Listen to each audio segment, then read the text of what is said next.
السلام علیکم ورحمۃ اللہ وبرکاتہ۔ عزیز دوستو،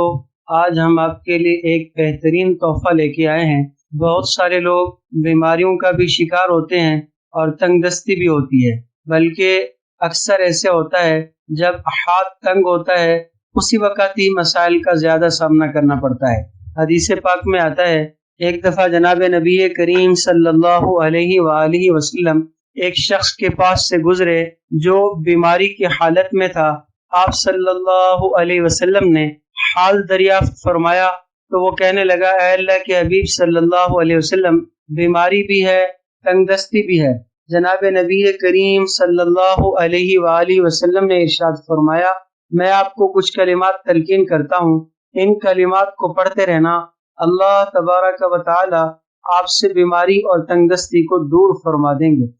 وہ کلمات میں آپ کو بتانے لگا ہوں، امانت سمجھ کر اس سے آپ نے خود بھی عمل کرنا ہے، اپنے دوست احباب تک بھی اس دعا کو پہنچانا ہے، اور آپ اللہ جل شانہ کے ان مبارک کلمات میں کیا برکات، کیا فوائد رکھے ہیں، انشاءاللہ آپ اپنی آنکھوں سے ان کا مشاہدہ کریں گے۔ وہ دعا یہ ہے، توکلت علی الحی الذی لا یموت والحمد للہ الذی لم يتخذ ولدا ولم يكن له شریک فی الملک ولم يكن له ولی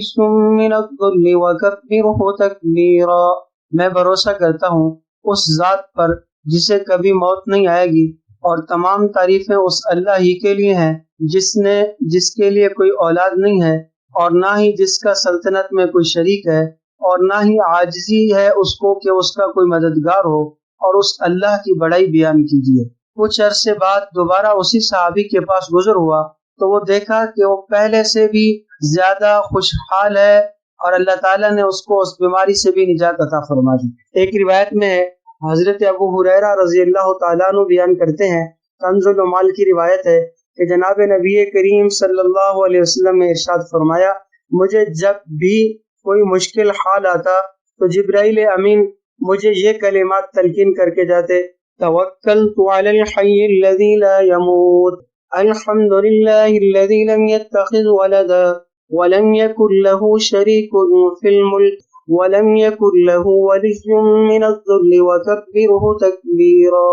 اس صحابی کے پاس سے دوبارہ گزر ہوا تو اس کو دیکھا کہ وہ انتہائی مالدار لوگوں میں ہے اور انتہائی صحت مند ہے۔ اس سے پوچھا گیا کہ آپ وہی شخص نہیں ہیں جو پہلے بیماری اور تنگ دستی میں تھے؟ تو وہ شخص کہنے لگا، ہاں میں وہی ہی شخص ہوں جس کو بیماری بھی تھی، تنگ دستی بھی تھی۔ وہ مبارک کلمات جو میں نے جناب نبی کریم صلی اللہ علیہ وسلم سے سنے ہیں، ان کلمات کو پڑھنے کا اللہ جل شانہ نے مجھے یہ ثمرہ نصیب فرمایا، صحت بھی عطا فرما دی، مال بھی عطا فرمایا۔ آئیے دوستو، عزم کیجئے، اس دعا کو لے لیجئے، اس دعا کو پڑھیے، اور اس دعا کو یقین کے ساتھ پڑھیے، اپنے دوستوں کو بتائیے، رشتہ داروں کو بتائیے، گھر والوں کو بتائیے، اور اس دعا کے فوائد کو اپنی آنکھوں سے دیکھیے۔